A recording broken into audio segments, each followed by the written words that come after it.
tardes, yo soy la doctora Marisol Arroyo, soy neumóloga del Instituto Nacional de Cancerología y agradezco a la Sociedad Mexicana de Oncología por darnos el tiempo para presentarles el siguiente tema. Son las diferentes alternativas de abordaje de cáncer de pulmón en segunda línea. Tenemos como participante al doctor Óscar Arrieta, que es coordinador de la Unidad Funcional de Oncología Torácica. A continuación vamos a empezar hablando un poquito acerca del panorama general del diagnóstico de cáncer en México. Sabemos que el cáncer pulmonar representa un reto importante en salud pública, esto debido a que es el tipo de cáncer más comúnmente diagnosticado, hasta en un 11.6% del total de casos de cáncer de pulmón, y es el número 1 de muertes por cáncer a nivel global. Eso que quiere decir un 18.4% de muertes asociadas a cáncer son por cáncer de pulmón. En Latinoamérica la estadística es un poquito diferente. En México le corresponde el 11º lugar en cuanto a prevalencia de cáncer de pulmón. Sin embargo, la estadística concuerda a nivel mundial, en el cual el cáncer de pulmón es la primera causa de defunciones en nuestro país y el cáncer más prevalente dentro de nuestro país. Sabemos que, las estadísticas llegan a variar conforme a la literatura que estemos revisando. Globocan hizo una estadística muy general acerca de los cánceres más comunes a nivel global.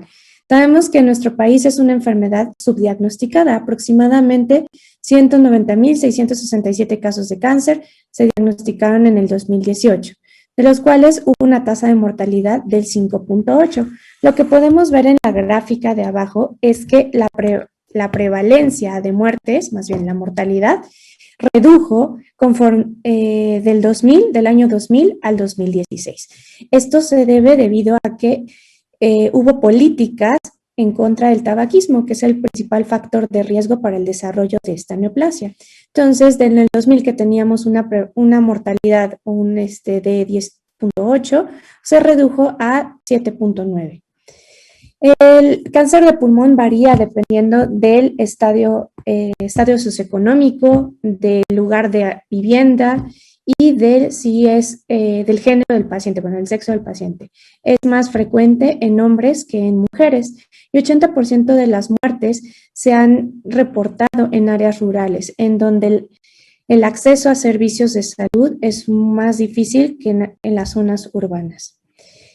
La mortalidad por cáncer de pulmón en Latinoamérica ha sido diferente a lo reportado a nivel global. Como les había comentado, las principales muertes son secundarias a próstata, en hombres, a cáncer de mama, en mujeres, tráquea y cáncer de bronquios en hombres. Sin embargo, esto en nuestro país es algo similar a la estadística global, como lo habíamos comentado. Desde el año de 1990, la mortalidad por distintos tipos de cáncer ha ido en aumento y se prevé que para el año 2040 esto incremente en un 65% y en nuestro país se dupliquen las muertes por este tipo de neoplasia.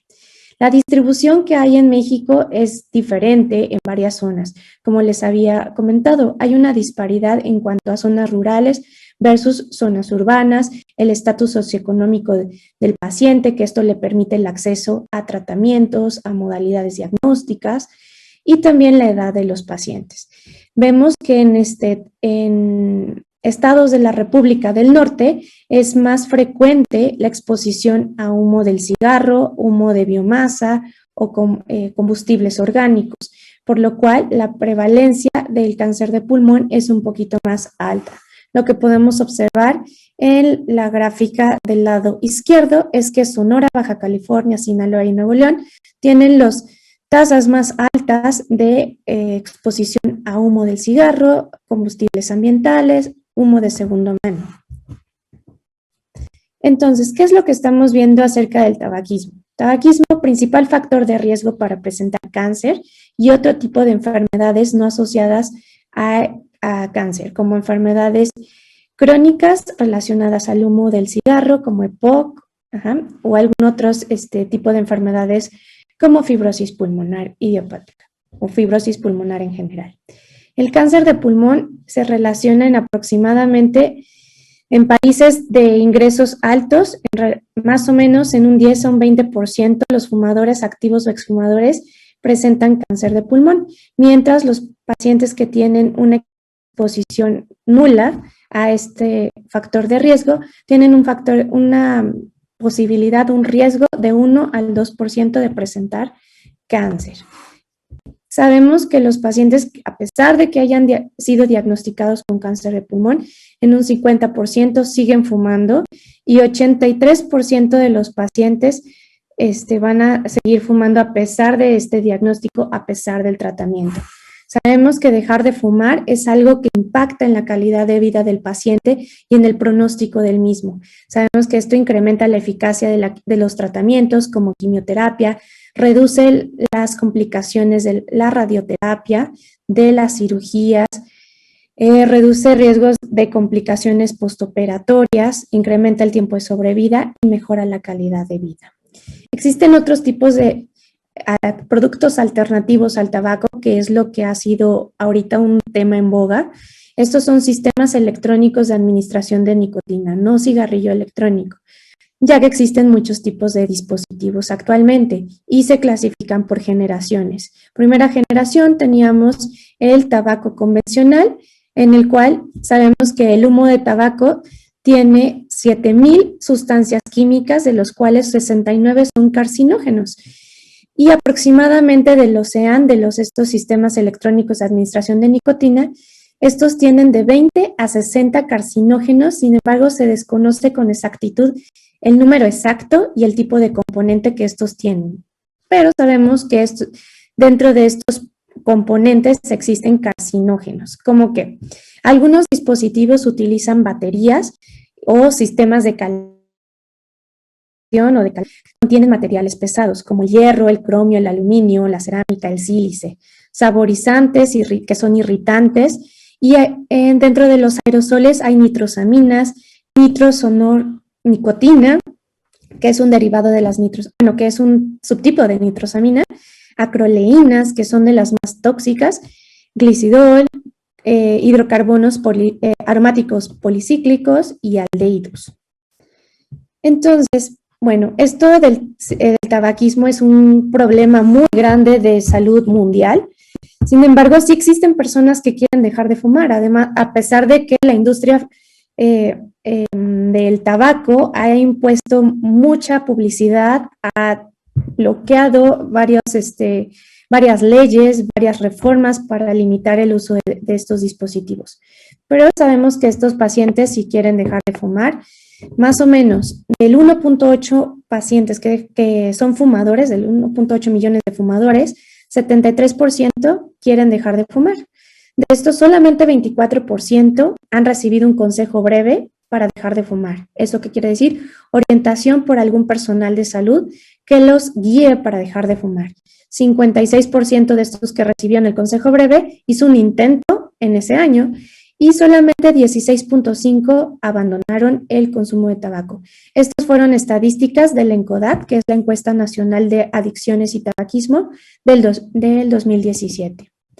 Entonces, ¿qué es lo que ha hecho México en relación a prácticas de prevención y control del tabaquismo? Bueno, en el 2005 se firmó el convenio marco de la OMS para el control del tabaquismo, en el cual México se comprometió a generar políticas, a generar medidas para salvaguardar la salud de los ciudadanos. Y esto lo hizo mediante un plan que se llama el Plan Empower. En el Empower es el acrónimo para monitorear, vigilar el consumo de tabaco en la población, proteger a la población de la exposición de humo de tabaco, con lugares abiertos, libres de humo, ofrecer ayuda para dejar de fumar, advertir sobre los peligros del tabaco, hacer cumplir la publicidad y aumentar los impuestos sobre el tabaco.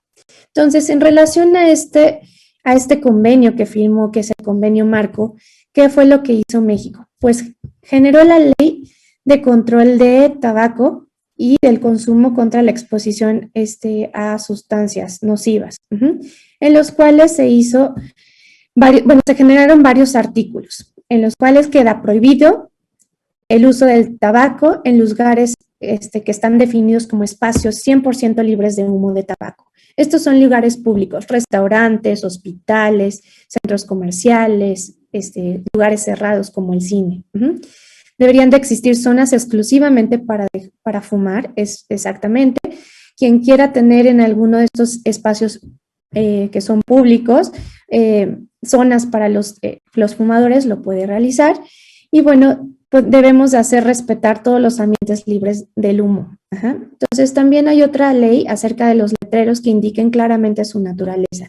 Por eso llegaron a crear esta publicidad, que son espacios 100% libres de humo de tabaco. La realidad es que a pesar de que se han hecho estas leyes, solamente nos hemos quedado en monitorear y vigilar el consumo del tabaco y proteger a la población de la exposición al humo del tabaco. No se han hecho otras políticas en cuanto a ofrecer ayuda para dejar de fumar o advertir sobre los peligros de tabaco o hacer cumplir estas prohibiciones en lugares públicos. Hay muchos lugares públicos que ustedes conocen, principalmente restaurantes, en los cuales se sigue fumando. Existen otro tipo de factores de riesgo relacionados no al cigarro o no al tabaquismo. Esto corresponde al 10 al 15% de los pacientes que desarrollan cáncer. En Latinoamérica es principalmente este factor de riesgo en mujeres, hasta en un 54% de los pacientes que tienen cáncer de pulmón fue no asociado al consumo de tabaco. ¿Cuáles son algunos de los factores de riesgo? Son la tuberculosis, principalmente en nuestro país, en Latinoamérica también, la exposición a asbesto, que incrementa el riesgo de presentar cáncer de pulmón hasta en 5 veces, el uso de biomasa. Esto es algo muy importante en países de Latinoamérica, en los cuales muchas de las comunidades rurales continúan utilizando la combustión de la leña para generar calor y hacer sus actividades. Entonces, ¿por qué es tan importante una detección oportuna? Los pacientes que se detectan en etapas más avanzadas de la enfermedad tienen una sobrevida más baja a 5 años, de un 10% a menos de un 1%, en comparación con aquellos pacientes que se detectan en estadios tempranos de la enfermedad. De acuerdo a la escala de TNM de la 8ª edición, se hicieron varios ajustes para subclasificar de mejor forma a los pacientes y eso tiene un impacto también en la mortalidad a 5 años de los pacientes. Entonces, ¿qué es lo que vemos en México? En México la atención en salud es diversa. La mayoría de los pacientes reciben su tratamiento en servicios de salud públicos y solamente un 7% de la población tiene acceso al servicio privado para atenderse de algún padecimiento. Dentro del servicio público, hasta en un 90% de estos pacientes son atendidos por el Seguro Popular del 2004 al 2011, el ahora llamado INSABI. Entonces, los costos que genera la atención del cáncer de pulmón en México son demasiado elevados y como podemos observar en estas tablas, podemos ver que un paciente que se detecta en etapa temprana y que es un paciente, es una población de pacientes, una proporción de pacientes muy baja, 1.2%, tiene un costo de su atención mucho más bajo que un paciente que se detecta en etapa tardía y que el tratamiento es más largo y requiere de más intervenciones. Estas estadísticas, estos datos son del INCAN, de una encuesta que se hizo en el 2013 y que, correlaciona se asocia a lo que he visto en el The Economist, en Lung Cancer in Latin America, que efectivamente en México aproximadamente por paciente gasta $7,879, lo que equivale más o menos a 163,000 pesos. Entonces, ¿qué es lo que estamos viendo? Que un paciente con diagnóstico de cáncer de pulmón en etapa tardía 4, con mutaciones positivas, que ya requiere de un tratamiento dirigido, tratamiento enfocado a la inmunoterapia o terapia blanco, el costo de su atención es 10 veces mayor que aquel paciente que está diagnosticado en etapa clínica temprana. Existen muchas barreras para la atención de estos pacientes, inclusive para la atención y darle nuevos tratamientos a los pacientes. Uno de ellos es el retraso en la investigación. Desafortunadamente, en países de Latinoamérica, incluyendo México, es poco el apoyo que tenemos para la investigación y el desarrollo de nuevos tratamientos o el acceso a nuevas moléculas de medicamentos para estos pacientes. La disponibilidad de medicamentos por parte del gobierno u otros servicios de salud es limitada. Las políticas de salud, ya vimos que en tabaquismo son limitadas en políticas en cuanto a cáncer de pulmón. Desafortunadamente, el cáncer de pulmón no se reconoce como una prioridad dentro del sistema de salud y tiene cobertura por Seguro Popular o INSABI ahora. Y el acceso a fármacos es muy limitado para los pacientes. Como comentábamos al inicio, los servicios de salud se clasifican en aquellos pacientes que tienen acceso a un servicio de salud privado y uno público, en donde podemos ver que en el servicio privado ellos pueden tener acceso a varias líneas de tratamiento, tratamientos dirigidos, terapias blanco, cuando en los servicios de salud pública se limita bastante su tratamiento, inclusive en algunos de ellos solamente a quimioterapias. Actualmente el IMSS ya metió a su sistema básico de medicamentos como gefitinib y pembrolizumab. ¿Qué es lo que vemos en el INCAN? La realidad del Instituto Nacional de Cancerología es que, bueno, tenemos acceso a múltiples tratamientos, inclusive tenemos acceso a programas de detección temprana. Y solamente algunos pacientes tienen acceso a tratamientos con medicamentos inmunológicos, pero esto es gracias a que contamos con múltiples ensayos clínicos en investigación. Entonces, existe un retraso también en el diagnóstico a nivel mundial. Aproximadamente la estadística o los datos que se han realizado en cuanto a frecuencia de cuántos días tarda un paciente en acudir a un centro especializado es de aproximadamente 3 meses. De medicina general, de que se detecta al paciente con un riesgo probable de presentar cáncer de pulmón, se tarda entre 16 y un mes para referirlo al segundo nivel, que es de 56 días, su referencia hacia el abordaje en un tercer nivel a 33 días. Se han hecho múltiples protocolos o programas para poder reducir este tiempo. Esto se ha llevado a cabo principalmente en países europeos y en Estados Unidos, en los cuales ellos proponen un programa de 14 días. 14 días desde la detección hasta la referencia a tercer nivel y desde la referencia a tercer nivel hacia su diagnóstico, lo cual suena bastante bien, algo poco real en nuestro país por limitantes en cuanto a recursos, en cuanto a sistemas de salud, en cuanto a todo el trayecto y el camino que tiene que recorrer el paciente para llegar a su diagnóstico. Desafortunadamente, ¿qué pasó con coronavirus? Se retrasaron los diagnósticos. En el Congreso Mundial de Cáncer de Pulmón del año pasado, se reportaron que al menos 38% menos de casos nuevos había durante la etapa de pandemia de coronavirus. Entonces, como les comentaba, hay muchos factores de riesgo que limitan el abordaje del paciente y estos factores, limitantes. Estos factores pueden ser factores del paciente que desconoce de la enfermedad, desconoce de los factores de riesgo, desconoce de los síntomas. También problemas en cuanto a primer, segundo y tercer nivel, en cuanto a falta de conocimiento del médico tratante, limitación de los recursos para hacer el diagnóstico, un retraso en el envío del paciente o retraso en los resultados para hacer el diagnóstico. Y en tercer nivel principalmente es en cuanto a tiempos en los que se solicita un estudio, se realiza y se obtiene un diagnóstico para iniciar un tratamiento. Entonces, más o menos se hizo una evaluación aquí en el INCAN para ver cuánto tardábamos nosotros desde el ingreso del paciente a un hospital de tercer nivel hasta que el paciente inicia tratamiento. La mediana de tiempo fue de 33 días hasta el inicio de tratamiento.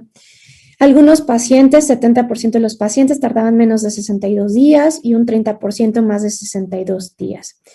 Sabemos que Este tiempo solamente es desde el ingreso a tercer nivel hasta el inicio del tratamiento. Pero a esto hay que agregarle todo el camino que el paciente tuvo que recorrer desde el primer nivel de atención hasta la referencia al INCAN, lo cual se vuelve aproximadamente en 2 meses más. Entonces, todas estas limitantes nos hacen pensar en que necesitamos detectar de forma temprana al paciente con cáncer de pulmón, ya que si llega en etapas avanzadas y aparte se tarda más en llegar a un hospital de tercer nivel, la sobrevida es mucho más baja que un paciente que se detecta de forma temprana. Para esto se han hecho varios estudios durante el transcurso de los 1970 hasta el 2020 en cuanto a protocolos de tamizaje de cáncer de pulmón. En los años 70 se empezó a investigar acerca de la radiografía de tórax y nos definía o nos ayudaba a determinar si existía la posibilidad de cáncer de pulmón, lo cual salieron los resultados negativos. Para 1990 ya empezaron los primeros estudios utilizando tomografía helicoidal de baja dosis, en los cuales se comparó con el estándar en ese entonces, que era la radiografía de tórax, que no ayudaba mucho, y no fue hasta el 2002 que el National Lung Screening Trial fue el estudio parteaguas, en el cual pudo demostrar que utilizando la tomografía helicoidal de baja dosis existe una reducción del 20% en la mortalidad por cáncer de pulmón al diagnosticar o al detectar a estos pacientes en etapas tempranas. Posteriormente, en el 2019, el estudio Nelson demostró o corroboró que existe hasta en un 26% una reducción en la mortalidad en un seguimiento a 10 años en los pacientes que se sospechaba cáncer de pulmón. Entonces, con estos estudios, actualmente se han hecho muchas políticas en cuanto a protocolos y en cuanto a programas de tamizaje de cáncer de pulmón en Europa y en Estados Unidos. Se utiliza un estudio que es una estrategia óptima, que es costo efectiva, que reduce la exposición a radiación para que el paciente no tenga otros riesgos para presentar otro tipo de neoplasia. Entonces, actualmente tenemos nosotros en la Unidad Funcional de Oncología Torácica del Instituto Nacional de Cancerología el primer programa de detección oportuna de cáncer de pulmón. ¿Qué es lo que estamos haciendo? Estamos invitando a la población, a médicos especialistas, médicos generales, que refieran a pacientes o a conocidos, a personas que tengan edad entre 50 y 75 años, que no tengan síntomas o sospecha de cáncer de pulmón y que no pertenezcan a ningún sistema de salud.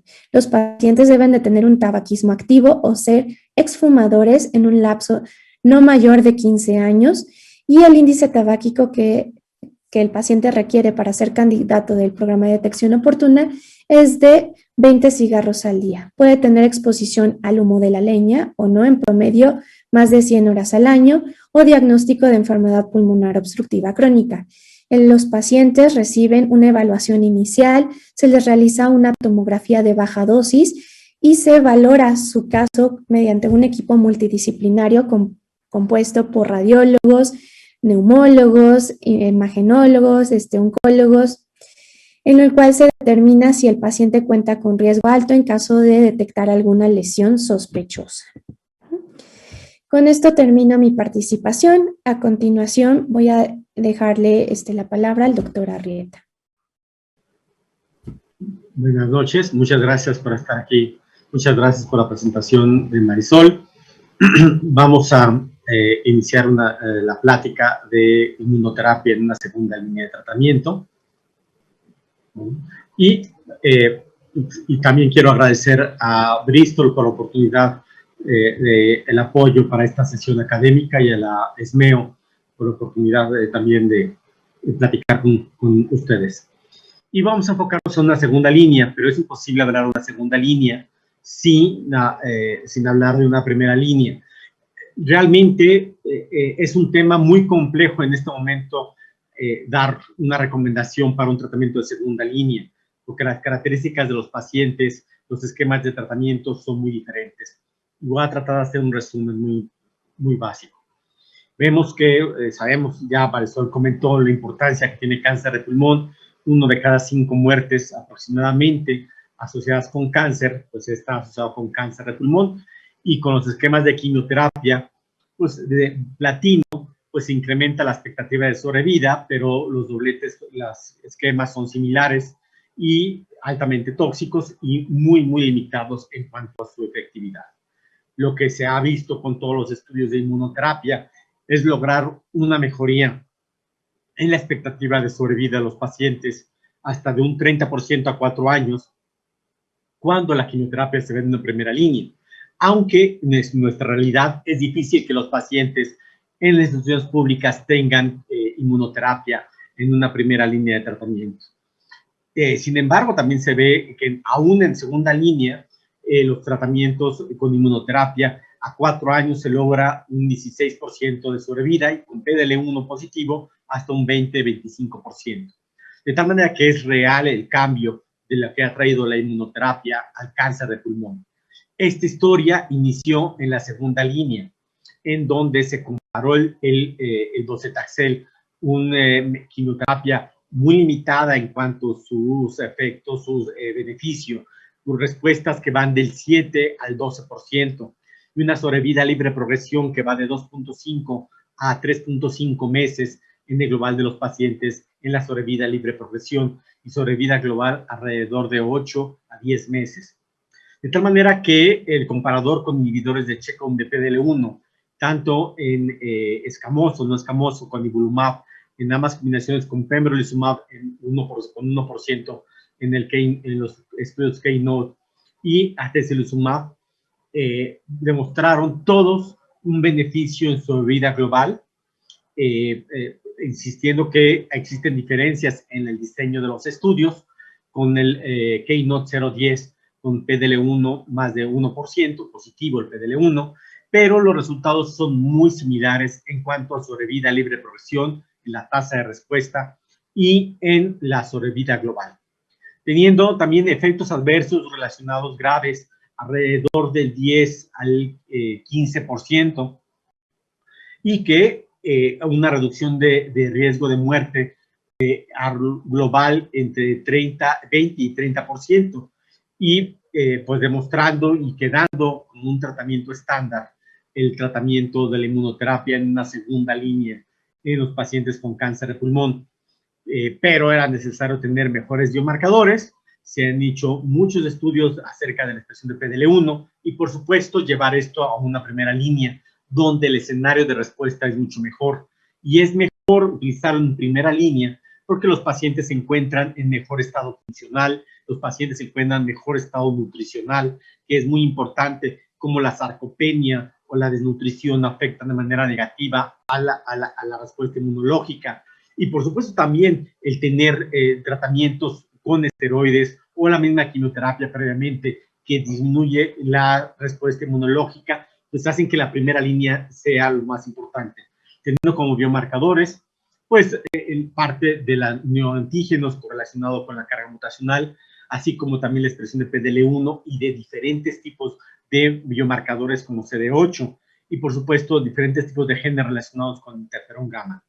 La expresión de PDL1 sabemos que es muy limitada en cuanto a técnicas, en cuanto al procesamiento preanalítico que puede afectar la detección de PDL1. Y vemos cómo en esta serie que tenemos en cancerología de 568 pacientes, la expresión de PDL1 utilizando dos tipos de anticuerpo, la 22C y la clona SP262, encontramos que solamente el 13% tuvieron una expresión más del 50%. Analizando por qué, uno puede ser la clona, que se asoció con una mayor respuesta. La SP263 sabemos que tiene mejor captación para el antígeno, un 15%, la 22C3 en 9%, sin embargo, seguía siendo muy baja. Cuando analizamos también en centros académicos, como el INCAN o otros hospitales externos, donde el procesamiento de la muestra pudiera tener pues, defectos, pues se reduce de 17 a 10%. Y el tiempo de almacenaje también fue de 54 a 45% las posibilidades de positividad. También el grado histológico puede afectar. Entonces, vemos limitados Y la combinación, por supuesto, cuando tenemos inmunoterapia de manera muy limitada, pues hay que seleccionar con todo lo que tengamos para poder mejorar la combinación. Existen los paneles de Next Generation Sequencing con carga mutacional que nos ayudan a determinar si el paciente puede mejorar el pronóstico al paciente. Por supuesto, también hay genes negativos, ese de PK11, el PTEN-KIP1, que nos dan tasas de respuestas a la inmunoterapia. De tal manera que estudios de Next Generation Sequencing, excluyendo, por supuesto, Oncodriver Mutation, que tienen una mala respuesta a inmunoterapia, nos excluye ese grupo de pacientes y seleccionamos mejor al paciente, llevando a una mejor selección y, por supuesto, a una reducción de los costos. Pero también si empezamos a combinar, por ejemplo, algo tan sencillo como el índice neutrófilo de linfocitos o el estado de PDL1 o la carga mutacional, pues vemos curvas como esta, en donde la carga mutacional se ve mejora, la PDL1, el índice neutrófilo de linfocitos, pero particularmente cuando vemos una combinación de todas ellas, vemos claramente y muy importante beneficio en la sobrevida de los pacientes. Como dije, en los esquemas de tratamiento de primera línea llevan de manera muy importante la determinación de PDL1 como una determinación para qué tipo de tratamiento podemos utilizar. De tal manera que, primeramente, adenocarcinoma o escamoso, es importante poder determinar la expresión de PDL1 y tenemos opciones de utilizar inmunoterapia sola, quimioinmunoterapia o tratamiento de inmuno como una opción de tratamiento.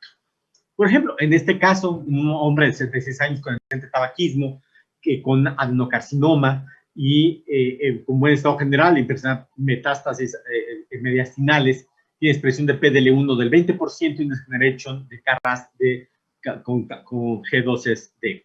Y en este paciente, pues tenemos ¿qué opciones? Pues tenemos las opciones de pembroquimio con una reducción de riesgo de muerte aproximadamente 45%, el utilizar la combinación en esta población.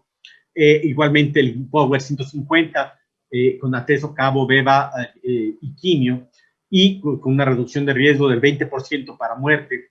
Tenemos también estudios de monoterapia con quimio, como en el COINOT 042, con una reducción de riesgo también del 20%, pero particularmente jalado por la curva del 50%. Y la posibilidad de dar tratamiento de inmuno como el CheckMate 227, con una reducción de riesgo aproximadamente del 24%. Sin embargo, también tenemos ya combinaciones de inmuno más quimio por 2 ciclos, como el CheckMate 9LA, que da una reducción de riesgo casi del 30% de muerte. Entonces, tenemos toda una gran cantidad de cócteles y cómo aumentar. Entonces, lo que nos dan en pacientes con PDL1, un estudio muy recientemente publicado en ASCO, hizo un metaanálisis individual de los estudios de inmunoterapia sola y de quimioterapia sola, teniendo la limitante, por supuesto, de mezclar esos estudios, pero teniendo los datos individuales, son capaces de demostrar que en la sobrevida global tenemos que la quimio-inmuno en población de PDL1 en 49%, tenemos 21 meses versus 14 meses. Y un control de la enfermedad también de una sobrevida de libre producción con una reducción de riesgo de 40%. De tal manera que parece ser que en esta población pues tenemos ventajas de usar un esquema combinado de quimio-inmuno versus inmunoterapia. Por supuesto, va a haber muchos factores que condicionan la decisión, enfermedades autoinmunes preexistentes, la necesidad rápida de respuesta que podemos obtenerla con la quimio, si tenemos un buen estado general, el deseo del paciente y sobre todo también hay características clínicas muy importantes como mujeres o no fumadores en donde la inmuno sola no tiene el efecto deseado o un beneficio importante. Y por supuesto la tolerancia, la edad y las características del paciente nos pueden hacer influir en este paciente. Y vemos otra parte, tenemos un paciente con las mismas características, pero con la expresión de PDL1 negativo.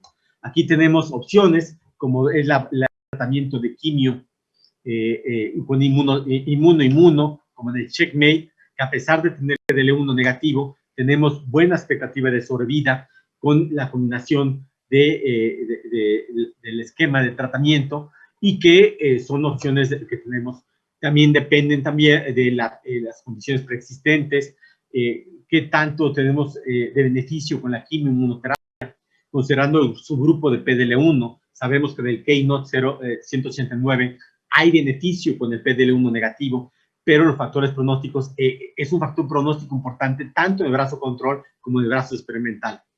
Y particularmente la opción de nivo-IPI cuando los pacientes rechazan el tratamiento de quimioterapia. Tenemos pacientes con las mismas características, pero tenemos una carga mutacional muy alta. Tenemos 80% de expresión de PDL1. Y aquí tenemos varias opciones de tratamiento. Utilizar inmunoterapia sola o utilizar quimioinmunoterapia. Y en este caso, pues, se han hecho estudios retrospectivos para analizar las características de los pacientes en cuanto a la progresión de la enfermedad. Y por supuesto, si el paciente puede tener buena respuesta, como tienen los pacientes con PDL1, si inicialmente el paciente tiene una oligoprogresión y se trata los pacientes de manera gradual, pues podemos tener un mayor beneficio en cuanto a sobrevida. Entonces, son muchos factores que pueden contribuir en pacientes con presión alta y respuesta a la inmunoterapia. Y, por ejemplo, ¿qué tipo de resistencia tenemos? Es diferente tener un paciente con resistencia adquirida, resistencia primaria, para definir la segunda línea. Si en la resistencia adquirida tenemos una oligoprogresión o una progresión dramática, sintomática, y el tiempo de la progresión. También si tenemos previamente un tratamiento de inmunoterapia sola versus quimioterapia, inmunoterapia, y lo cual, pues, lógicamente, todo esto nos va a modificar la decisión para utilizar una segunda línea. Y el rol que también puede tener la rebiopsia, que en muchas ocasiones estamos utilizando la rebiopsia y que es posible utilizar la rebiopsia o la biopsia líquida para tener diferentes factores para tener toma de decisiones. E inclusive la detección de la carga mutacional y la detección de ctDNA nos pueden ayudar a determinar los tratamientos subsecuentes que pueden tener, como por ejemplo tener una respuesta completa al ctDNA, pues para el tratamiento, si tenemos una reducción continua del tratamiento, o si tenemos un incremento del ctDNA, también nos podría ayudar a decidir a cambiar un tipo de tratamiento antes de una progresión. Entonces, con PDL1, por ejemplo, sabemos en el estudio Keynote 4 cómo se mejora la expectativa de sobrevida, entonces la quimio versus quimioterapia. En los estudios con semipilimab, también con más de PDL1, 50% correlaciona, y además, a mayor expresión de PDL1, mejor respuesta y control de la enfermedad. Un estudio muy interesante es que, por ejemplo, pacientes con KRAS, como el que presentamos, se analizan en pacientes con alta expresión de PDL1 en 50%. Y en este paciente que también está asociado a tabaquismo, la expresión de PDL1, y que tenemos una expresión de KRAS, que puede ser wild type o mutación, vemos cómo los pacientes con KRAS mutado se benefician, tienen el mismo beneficio de la quimioinmunoterapia contra monoterapia, dando una muy buena opción de tratamiento con monoterapia en la combinación de alta expresores con la combinación de KRAS, como un ejemplo. Sin embargo, cuando el KRAS es wild type, tenemos una expectativa de sobrevida global mucho mejor con la quimioinmunoterapia. Entonces ya empezamos a manejar esquemas de tratamiento y, por supuesto, todo esto va a afectar nuestra decisión. La resistencia que puede ser primaria o adquirida, la primaria con cierto tipo de mutaciones que nos van a dar muy mala respuesta al tratamiento, particularmente CTK11, que induce el factor inducible de la hipoxia y conlleva también a una disminución, a una activación de mayor de células mieloides supresoras. Pero también vamos a tener factores externos, como el uso de antibióticos, la disminución de la flora y el uso de probióticos. Está discutido en estudios retrospectivos, demuestran una mejoría en expectativa de sobrevida. Sin embargo, faltan aún estudios prospectivos. La transición epitelio-mesénquima como un mecanismo resistente a tanto primaria como secundaria, mayor cantidad de factor de crecimiento vascular endotelial que estimula las células mieloides supresoras y disminuye la actividad de las células mieloides, de las presentadoras de antígenos, células dendríticas, así como también mecanismos de poca expresión de complejo medianos controlador tipo 1 y tipo 2, o la pérdida constante, progresiva del complejo mayor de descompatibilidad, que también conlleva a una resistencia adquirida. La presencia de linfocitos exhaustos son mecanismos muy importantes de los pacientes de manera primaria. Y, por supuesto, bloqueadores y la sobreexpresión de LAG y TIM3 o de vista. Entonces vemos que hay factores externos como el microambiente, la microbiota, la pérdida de la presentación de antígeno, particularmente con pérdida del complejo mayor de compatibilidad y diferentes tipos de mutaciones, que lo más frecuente en cáncer de pulmón es STK11 o beta-catetina, la JAK2 es más frecuente en melanoma. Entonces vemos todo ese tipo de resistencias que vamos a tener y es importante conocerlas. Y ya hemos dicho la pérdida de heterogeneidad del complejo mayor de compatibilidad, la disrupción de la presentación de antígeno y la formación de antígenos, que puede todo esto afectar la resistencia. Teniendo todo esto conlleva a una progresión de la enfermedad que puede tener características clínicas diferentes. ¿Qué hacer con un paciente que inicia con tratamiento de inmunoterapia? Entonces, como mencionábamos, es importante conocer qué tipo de tratamiento fue inicial. ¿Fue inmunoterapia sola, inmuno, o fue tratamiento de quimioinmunoterapia? Además, el tiempo de la progresión, el tipo de progresión que tiene como enfermedad oligometastásica. Un estudio que nos va a dar en parte una luz acerca de qué hacer con los pacientes es el estudio de insignia del SOG, del grupo del SOG, que nos va a dar en pacientes el continuar con pembrolizumab, una segunda línea con carbo y quimio, otra continuar con pembro y continuar posteriormente con pemetrexed carbo, quimio, pembrolizumab, o la inducción también de combinación de quimio, mantenimiento de pembro y de acuerdo a la criterio clínico. De tal manera que la optimización, habíamos dicho, depende de mucho de la segunda línea de tratamiento. Si es posible, primeramente, si no es promedio, tenemos inmunoterapia. Y si nada más damos tratamiento de quimioterapia. El tipo de la progresión, mejor respuesta y el periodo libre de progresión a la inmunoterapia. Habíamos dicho cómo pacientes que progresan a la enfermedad pueden tener una progresión oligometastásica y dar un tratamiento locorregional y con esto incrementar las posibilidades de control de los pacientes. Esto particularmente cuando tenemos una enfermedad oligoprogresiva en los pacientes. Otras también es muy claro el efecto sinérgico que tiene la angiogénesis con la inmunoterapia, la inhibición de la angiogénesis. Como vemos, el factor de crecimiento vascular endotelial impacta de manera dramática en la producción de células T regulatorias, en la estimulación de las células mieloides supresoras. Por supuesto, también afecta en la transición de los macrófagos a M1, M2 y también afecta la presentación de antígenos. Y hay estudios que están haciendo en combinación después de progresión a inhibidores de checkpoint, por ejemplo, nivolumab más citrabantiv, un inhibidor muy potente de los niveles de la angiogénesis. En esos estudios preliminares han dado tasas de respuesta que van alrededor del 30%, con una expectativa de sobrevida de 18 meses de sobrevida. Y esto con controles históricos de docetaxel, vemos que la expectativa de sobrevida prácticamente se duplica en los pacientes con la combinación cuando estos pacientes recibieron tratamiento previo de inmunoterapia. Pero insisto, esto es muy importante si el paciente tiene progresión rápida o no. Y el levantinib, sabemos que la combinación con pembrolizumab tiene actividad en diversos tipos de neoplasias, entre ellos cáncer de pulmón, y actualmente se está haciendo el estudio después de progresión al tratamiento de quimioterapia basado en platino, más anticuerpos monoclonales, CTLA-4, pembrolizumab específicamente, sí debemos de agregar lenvatinib, pembrolizumab, dar docetaxel o dar el tratamiento con lenvatinib como un mecanismo. Sabemos que el tratamiento de quimioterapia es un estándar de tratamiento. Aquellos pacientes que progresan a la quimioinmuno pueden recibir tratamiento también como una segunda línea si el periodo libre de progresión es corto y dar docetaxel, ramucirumab. Si el periodo de progresión es largo, podemos reinducir nuevamente una posibilidad con esquemas de quimioterapia con platino.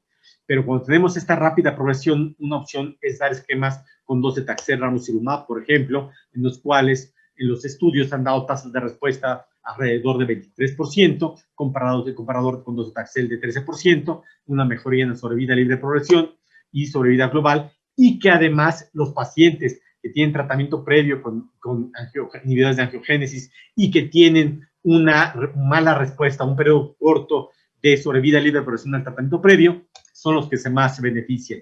Pero más aún tenemos información indirecta por retrospectiva de pacientes que recibieron tratamiento previo de inmunoterapia, de quimioinmunoterapia, y que reciben tratamiento secuencial con docetaxel y ramucirumab.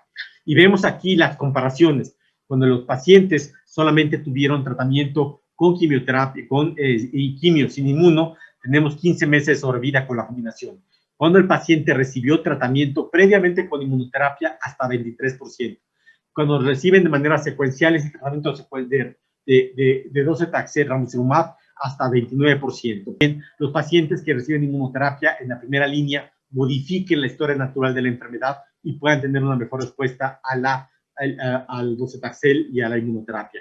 Aquí vemos cómo los tratamientos previos, pre-quimioterapia, cómo se mejora comparado con de manera retrospectiva la sobrevida libre de progresión de 2.6 versus aquellos pacientes que tienen 5.9 meses previo al tratamiento con la combinación de ramu docetaxel. De igual manera, sobrevida de 8 meses siempre tratamiento previo versus tratamiento con el esquema de ramu docetaxel de 19 meses. Entonces, estos son datos muy interesantes.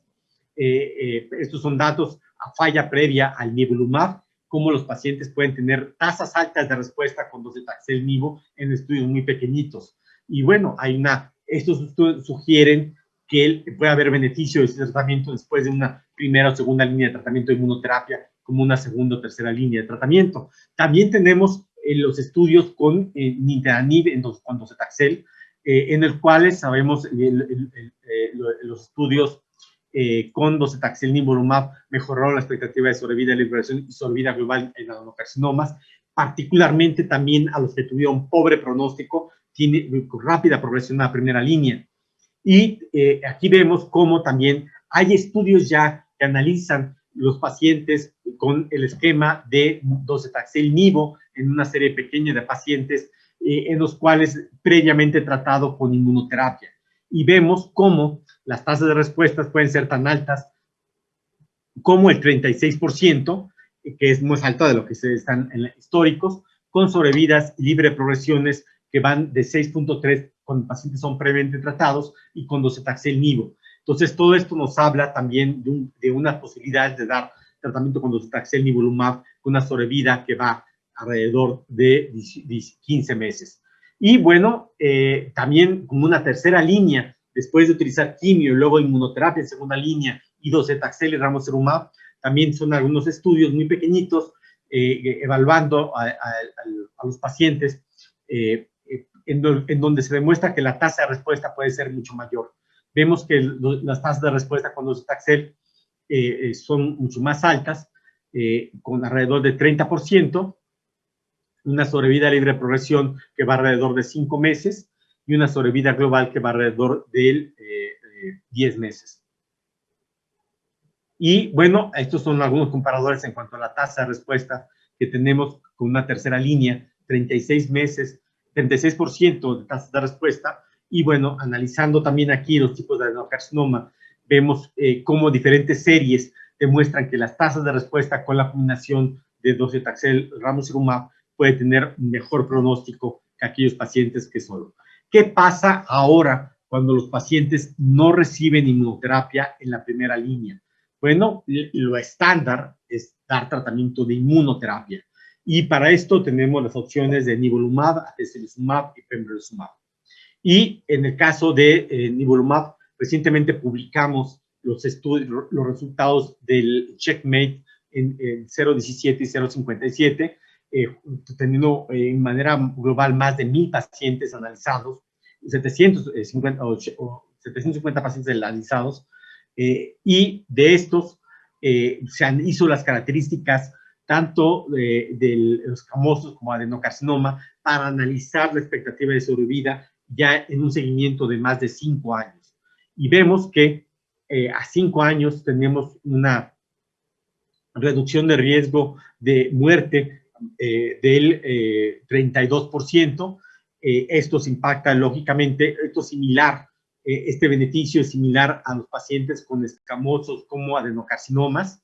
Tenemos también que la expresión de PDL1 también impacta, pero aún los pacientes con PDL1 negativo tuvieron una diferencia estadísticamente significativa a favor de nivolumab como monoterapia, con una reducción de riesgo de 24%, comparado con el 40% de los pacientes tratados con PDL1 positivo, tratados con nivolumab. Entonces tenemos este grupo y vemos cómo hay ciertas características de los pacientes, como también el uso de omeprazol, cómo se pierde el beneficio en una segunda línea con monoterapia, en este caso nivolumab. Y también los pacientes con un índice neutrófilo de linfocitos alterado o bajo, cómo se afecta, y aquellos que tienen un índice de neutrófilo normal tienen un mayor beneficio, casi de un 40% de beneficio con el tratamiento de monoterapia.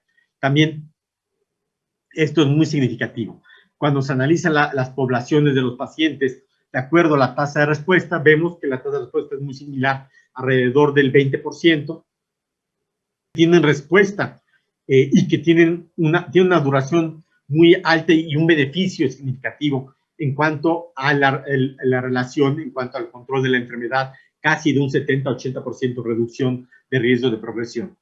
Vemos aquí cómo también los pacientes que tuvieron progresión a 2 años se mantuvieron en un 76% sin progresión de la enfermedad a 3 años, a 4 años 68% y a 5 años tuvieron un control de la enfermedad de 59%. Esto es muy alto. Aquellos pacientes que tuvieron libres de progresión de 3 años, 89% estuvieron libres a 4 años y 78% a 5 años. Es decir, la duración y el tiempo del tratamiento es muy significativo para ver. Y aquí vemos cómo la tasa de respuesta, en pacientes que tienen respuesta, la duración de la respuesta, 20 meses para nivolumab, 5 meses para docetaxel. Y vemos claramente la duración de la respuesta de acuerdo a la histología, que es muy similar, y cómo la quimioterapia, a pesar de que responden, pues rápidamente esto decae. Esto tanto con la expresión de PDL1 como el de tipo histológico. Y por supuesto, vemos aquí que aquellos pacientes, inclusive que suspenden tratamiento después de 2 años, tienen un control de la enfermedad muy significativo. Y que la mayor parte de los, y esto comparado con docetaxel, que son muy pocos pacientes que lograron tener la mayor cantidad de efectos adversos en los pacientes que tuvieron un tratamiento, que están vivos a 5 años, la mayor parte de efectos adversos que se presentaron fueron dentro de los el primer año, después fue una reducción muy significativa, prácticamente el 50% de efectos adversos durante el primer y segundo año.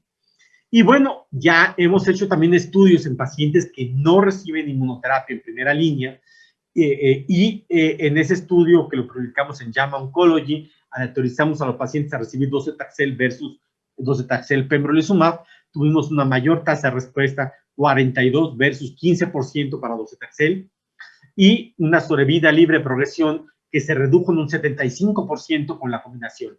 Y la duración de la respuesta, por supuesto, fue mucho mayor para el tratamiento combinado de aquellos pacientes. Hay también ya estudios fase 2 con paclitaxel durvalumab en aquellos pacientes que reciben noroinmunoterapia, con mediana de sobrevida de 5 meses, una sobrevida de 10 meses a la progresión, y por supuesto, los pacientes que más se benefician de la combinación es aquellos pacientes que inicialmente fueron tratados con inmunoterapia, no hay diferencias con escamosos, o la sobrevida global de manera muy similar, pero que no se alcanza en pacientes pretratados. Y las tasas de respuesta alrededor de un 30% para la combinación del tratamiento. También en pacientes multitratados, no con inmunoterapia, la combinación de pembrolizumab ha mejorado por todo este beneficio que se tiene de inhibición de angiogénesis, con tasas de respuesta tan altas en la duración del tratamiento, mediana sobrevida de 8.3 meses y una duración de sobrevida de 26 meses. Entonces, todo esto lleva a un cambio dramático en la expectativa y en las combinaciones que tenemos y en las decisiones que tenemos para una segunda línea de tratamiento. Muchas gracias.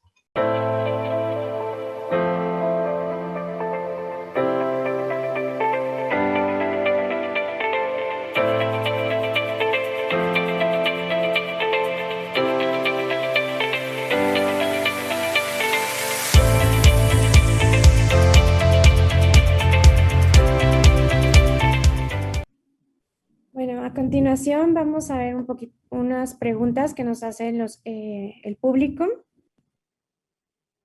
Aquí está la primera pregunta. Para el paciente con COVID-19 y cáncer de pulmón, ¿cuál es su abordaje? Algo muy importante que pasó durante esta pandemia es que los pacientes con enfermedades respiratorias graves se les realizaba tomografía o radiografía de tórax para su abordaje. Y dentro de estas imágenes hubo hallazgos incidentales de nódulos pulmonares o tumores. Una vez que el paciente resolvía el cuadro agudo de coronavirus, el paciente posteriormente se le referenciaba al sistema de salud indicado para iniciar su abordaje. El abordaje hubo al inicio de coronavirus, cuando estuvo la pandemia en el pico más alto, que fue todo enero, finales de enero, se limitaron un poquito los abordajes quirúrgicos, ya que, bueno, la exposición a broncoscopías con las gotitas o los aerosoles por coronavirus era algo peligroso, entonces hubo retraso en el diagnóstico. Sin embargo, algo que nos ayudó realmente en cáncer de pulmón fue estos hallazgos incidentales que el paciente pues realmente no sospechaba, y principalmente eran en pacientes que no tenían factores de riesgo comunes como el tabaquismo. Respecto a esto, también hay dos puntos importantes. Uno, los pacientes,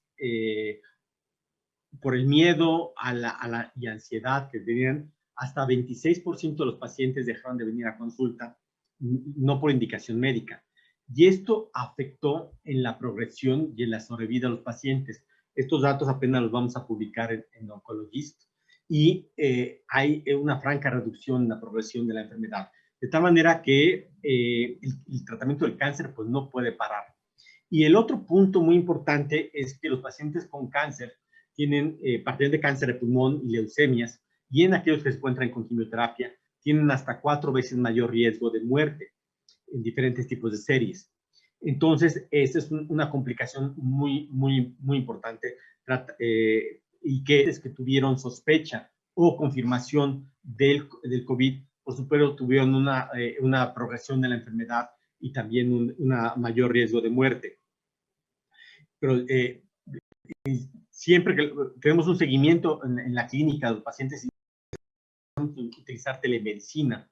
Y lo que utilizamos también es que el paciente fuera sintomático para reiniciar el tratamiento por unos 15 días y tener una prueba negativa o alguna recomendación para que estos pacientes pudieran continuar el tratamiento. Igual en coronavirus, bueno, como sabrán, coronavirus, hay una amplia gama de imágenes que se ven por tomografía. Puede ir desde derrame pleural, nódulos pulmonares, vidrio deslustrado, engrosamiento intersticial. Entonces, los hallazgos que encontraron nodulares eran de abordaje, ya que COVID puede simular también otro tipo de patologías, entonces sí era de importancia hacer su abordaje en cualquier hallazgo sospechoso. Entonces es algo que yo creo que nos ayudó bastante. No contábamos con screening, esto fue un tipo de tamizaje a los pacientes, en algunos fue el diagnóstico temprano y el abordaje un poquito más a tiempo. Entonces, preguntan, doctora Rieta, que bueno, que creo que ya lo explico bastante bien, si el tipo de cáncer del que estamos hablando, el estadio, es un cáncer operable. ¿Cómo? No entendí la pregunta. Me comentan si el tipo de cáncer de pulmón, de lo que estamos hablando en tratamiento, también es un cáncer operable. Bueno, las características de los pacientes, tenemos que hacer un estadiaje del paciente. Por supuesto, pacientes con estadio 1 y 1, de entrada, llevarlo a un tratamiento quirúrgico. En el caso de estadios 2 y 3, que son potencialmente resecables, estamos ya dando tratamiento de neoadyuvancia. Y hay muchos estudios que indican ya que la neoadyuvancia con inmunoterapia pronto va a ser un estándar. Actualmente lo que sí sabemos ya en estudios fase 3 ampliamente del Empower 010, cómo la adyuvancia ya con quimioterapia y después mantenimiento con atezolizumab mejora la expectativa de sobrevida libre progresión en los pacientes. Entonces, aquí la inmunoterapia ya se va por primera vez, se va colocando, situando en etapas más tempranas. Y por supuesto, es un estándar ya en estadios 3 y en estadios 4. Ok. Hay otra pregunta que dice, buenas noches, en cuestión de los pacientes con patologías pulmonares, ¿cómo es el manejo de pacientes asmáticos, fumador y con diagnóstico de cáncer de pulmón? Algo muy importante es que las comorbilidades de los pacientes deben de ser tratadas, ya que las comorbilidades reducen la sobrevida del paciente. Hasta en un 85% de los pacientes que tienen cáncer también tienen EPOC, lo cual es una patología muy importante, ya que se reduce la función pulmonar y reduce la esperanza de vida.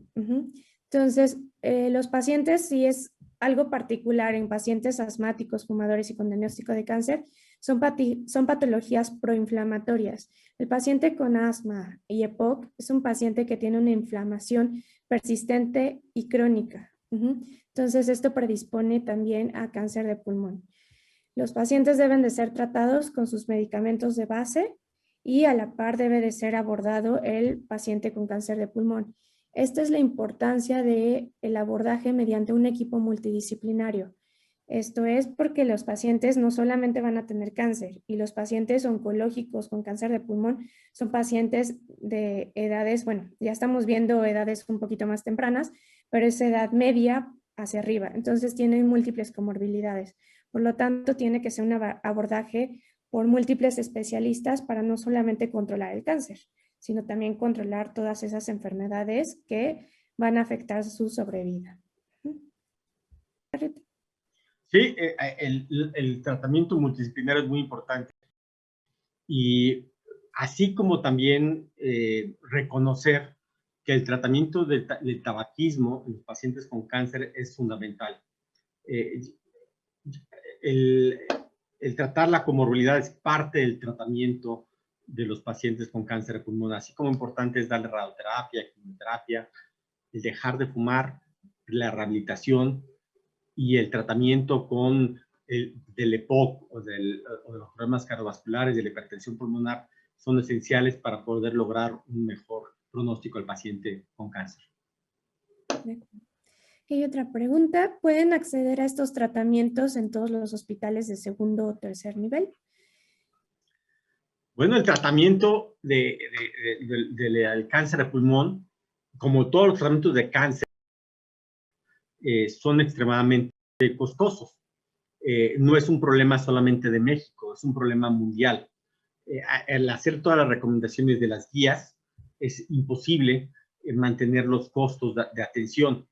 Entonces, la importancia que tiene aquí es tratar de tener el acceso a las mejores drogas que puedan tener un impacto farmacoeconómico, es decir, que sean eficientes y de bajo costo. Por supuesto, todos estos tratamientos innovadores como inmunoterapia o terapia blanco, pues son generalmente medicamentos costosos. De tal manera que la determinación debe ayudar a determinar qué pacientes tienen mayor beneficio. Y, por supuesto, tratar de lograr tener protocolos universales de las diferentes instituciones para poder hacer más equitativo el tratamiento entre todas las neoplasias y entre todos los hospitales y sistemas de atención. Sin embargo, es un problema muy grave que debemos de resolver de manera conjunta, sociedad, gobierno y, por supuesto, la industria farmacéutica, para tratar de resolver y mejorar los costos y tratar de llevar el mejor medicamento con los pacientes. Ok, muchas gracias.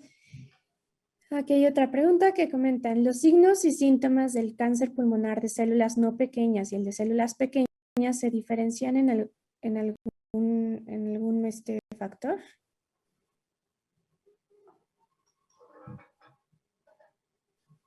Ok, en cuanto a signos y síntomas del paciente con cáncer de pulmón, Los síntomas aparecen en un 90% en los pacientes con etapas avanzadas de la enfermedad.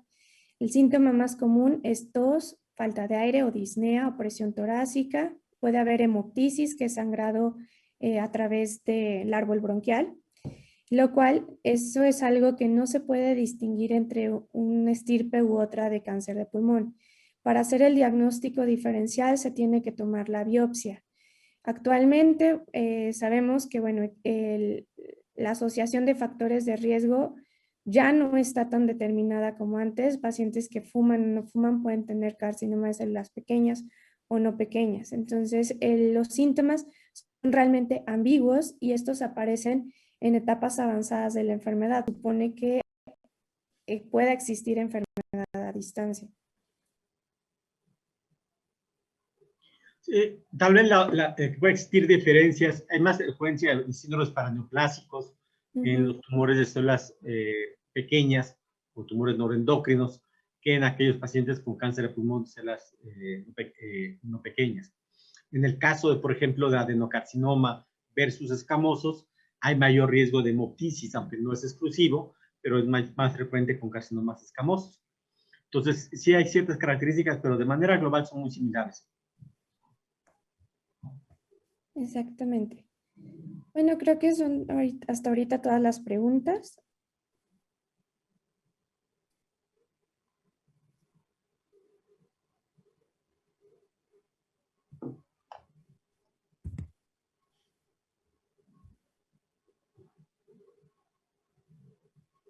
Bueno, si ya no hay otra pregunta. Agradecemos mucho a la Sociedad Mexicana de Oncología por su amable invitación. Agradezco al doctor Arrieta por su participación y a todo el público en general. Muchísimas gracias.